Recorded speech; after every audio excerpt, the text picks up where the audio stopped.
সম্মানিত ভিউয়ার্স, আসসালামু আলাইকুম। লিকেজ গিজার কিভাবে ঠিক করবেন, মূলত আজকে আপনাদের সাথে বিষয়টি নিয়ে একটু শেয়ার করব। তো আসলে অনেক সময় আমাদের বাসার যে গিজারটা আপনার লিকেজ হয়ে যায়। তো লিকেজ হয়ে যাওয়ার ফলে আমরা অনেকটা বিড়ম্বনায় পড়ে যাই। তো আসলে সেই লিকেজ গিজারটা আসলে ঠিক করা যায়, তো কিভাবে ঠিক করা যায় সেই প্রসেসটাই আজ আপনাদের সাথে শেয়ার করব। তো ভিডিওটি অবশ্যই আপনারা কন্টিনিউ করবেন। আর আমাদের ভিডিওটি যদি ভালো লাগে তো অবশ্যই লাইক, কমেন্ট, শেয়ার করে দেবেন। তো সম্মানিত ভিউয়ার্স, সর্বপ্রথম আমরা এর উপরে যে ঢাকনাটি আছে ঢাকনাটি খুলে নিয়ে দেখতে পাচ্ছি ভিউয়ার্স, এখানে যে তুলাটা দেওয়া আছে তো তুলাটা শুকনো আছে অনেকটা। তো এই তুলাটাকে আমরা সাইড করে রেখে দেব। আর নিচের তুলাটা আমরা খুলে দেখব যে আসলে সেই তুলাটা কী অবস্থায় আছে। তো যেহেতু এটি লিকেজ গিজার ছিল, তো তুলাটা ভিজে যাওয়ার কথা। তো আমরা উপরের তুলাটা সাইড করে রেখে দিয়ে আমরা নিচের যে তুলাটা আছে তো সেই তুলাটা একটু চেক করব। তো এইগুলো, এই যে ভিউয়ার্স, এইখানে যে তুলাটা দেখতে পাচ্ছেন এটি হচ্ছে ভিজা তুলা। পুরোটা একেবারে ভিজে গেছে পানিতে, যেহেতু এটা লিকেজ গিজার। তো আপনারা খেয়াল করলে দেখতে পারলেন ভিউয়ার্স, এখান থেকে তুলা থেকে পানি বের হচ্ছে।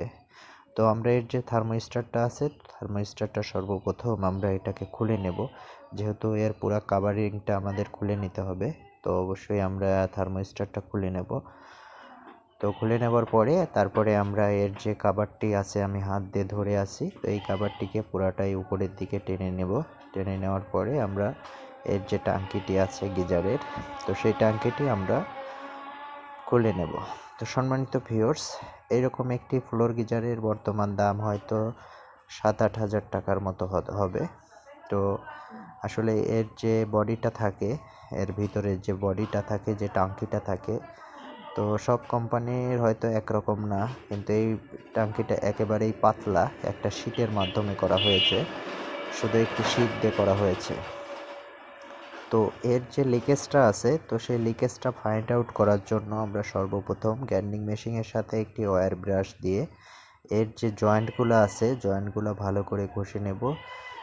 এতে করে আপনার যে লিকেজটা আছে তো সেই লিকেজটা ইজিলি ফাইন্ড আউট করা যাবে।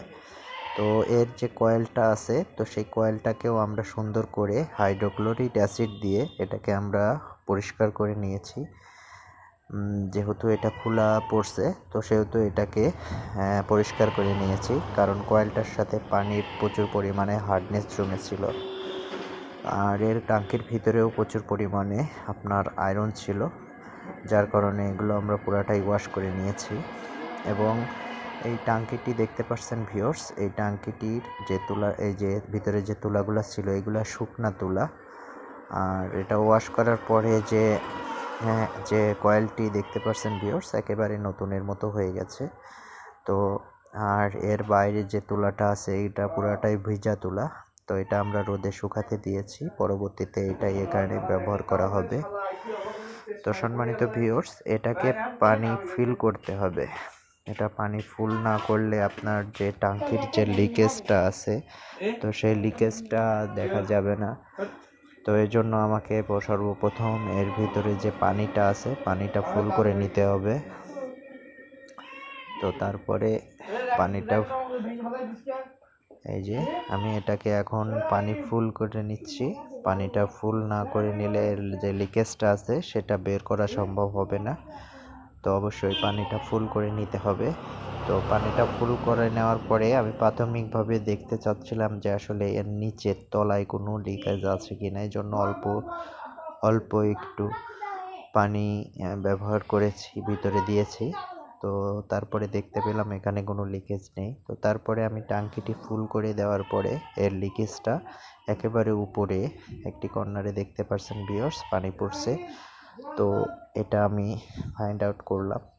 তো এটাকে এখন আমি ঝালাই করে নেব, অর্থাৎ ওয়েল্ডিং দিয়ে এই যে জয়েন্টটা থেকে ছুটে গিয়েছে সেই জয়েন্টটা আমি ঝালাই করে নেব। তো অবশ্যই আপনারা ভিডিওটি কন্টিনিউ করেন, তাহলে আপনাদের সামনে যদি কখনো এরকম একটা সমস্যা ফেস হয় তো আপনারা নিজেরাই এটা সমাধান করে নিতে পারবেন। তো সম্মানিত ভিউয়ার্স, এখানে আমি চক দিয়ে একটি দাগ দিয়ে নিয়েছি, কারণ এইখানটাতে আমাকে ওয়েল্ডিং করতে হবে এখানে। আর কোথাও কোনো রকম কোনো লিকেজ নেই। তো ওয়েল্ডিং করার জন্য যে প্রসেসটা আছে আমি সেটা এখন করতে যাচ্ছি। তো আমি এটা এখন ওয়েল্ডিং করব। তো ওয়েল্ডিং করার পরে এটা আমি পুনরায় আবার চেক করব যে আসলে লিকেজটা আছে কি না। তো অবশ্যই ভিডিওটি আপনারা কন্টিনিউ করবেন, ভিডিওটি শেষ পর্যন্ত অবশ্যই দেখবেন, এতে করে আপনারা উপকৃত হবেন।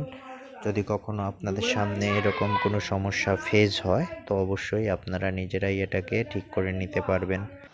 আর গিজারটা কেনার সময় অবশ্যই আপনারা একটু দামের ভিতরে কেনার চেষ্টা করবেন, কারণ এর যে বডিটা আছে একেবারে পাতলা একটি শীট দিয়ে তৈরি করা। যে শীটটা আপনারা কেমন বললে বুঝবেন, একটা টিনের যতটুকু শীট হয় ঠিক সেরকম একটি শীট দিয়ে এটা তৈরি করা। এর কারণে এর যে লিকেজটা হয়েছে। তো যাই হোক সম্মানিত ভিউয়ার্স, আমাদের যে তুলাগুলো ছিল শুকায় গেছে। তো আমরা এটাকে এখন পুনরায় এখানে দিয়ে দিচ্ছি, যেখানে যেমন ছিল সেইভাবে দিয়ে দিচ্ছি। তো তুলাটা অবশ্যই আপনারা শুকিয়ে নেবেন। তো এখানে আমি ইচ্ছা করলে নতুন তুলা কিনেও দিতে পারতাম, কারণ এই তুলাটা শুকাইতে প্রায় 3 ঘন্টার মতো সময় লেগেছে।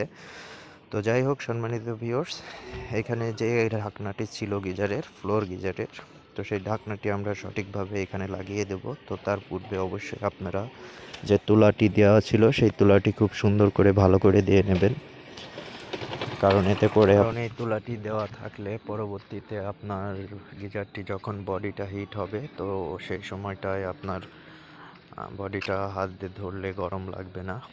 তো সম্মানিত ভিউয়ার্স, যাই হোক, এখন এর যে থার্মোস্ট্যাটটা আছে, তো আমি থার্মোস্ট্যাটটা একবার চেক করে নেব যে আসলে থার্মোস্ট্যাটটা ঠিক আছে নাকি। তো আমি একটি ক্লিফন মিটার দিয়ে, তো দেখতে পাচ্ছেন ভিউয়ার্স এর যে থার্মোস্ট্যাটটি, তো আমি থার্মোস্ট্যাটটি চেক করে নিচ্ছি, এটি এখন ঠিক আছে। তো আমি এটা ইচ্ছা করলে এখানে লাগাতে পারি। তো অবশ্যই আপনারা এটা চেক করে নেবেন, কেননা পরবর্তীতে আপনার লাগানোর পরে খারাপ হলে বিষয়টা ভালো দেখাবে না। তো অবশ্যই আপনি গিজারটি ইনস্টল করার পূর্বে আপনি সেটা থার্মোস্ট্যাট এবং কয়েলটি খুব ভালো করে চেক করে নেবেন।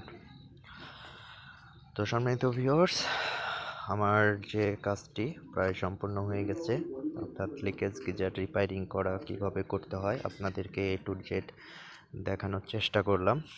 তো আমার যেহেতু এখন সব কানেকশন করা শেষ, তো আমি এটাকে এখন লাগিয়ে দেব।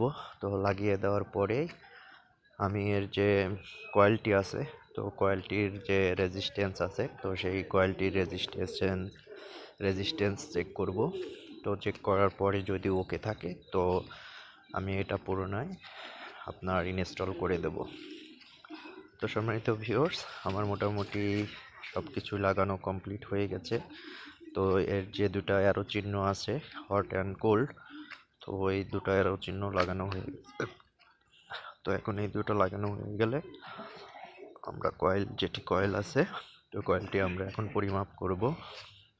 তো কয়েলটি পরিমাপ করার জন্য যে তার আছে ভিতরে দুইটি, তো এই দুইটি তারের দুই প্রান্ত আমরা ক্লিফন মিটারের দিয়ে চেক করে নেব যে কয়েলটি ঠিক আছে কিনা। তো আমরা কয়েলটির রেজিস্ট্যান্স চেক করছি, দেখতে পাচ্ছেন ভিউয়ার্স এর রেজিস্ট্যান্স